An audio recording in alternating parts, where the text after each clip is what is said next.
আসসালামু আলাইকুম রহমতুল্লাহি ওয়া বারাকাতুহু। বন্ধুরা, আজকে আপনাদের আমি দেখাবো 10 ইঞ্চি গাঁথনি লক গাঁথনি, যেটা এখন আমাদের সামনে নতুন এসেছে। 10 ইঞ্চি লক গাঁথনি, আগে যেটা ছিল পুরনো।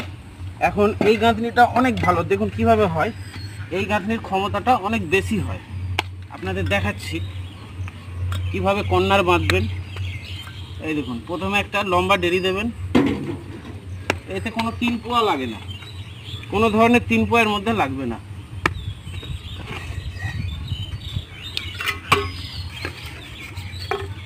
এই যে দুটো গোটা,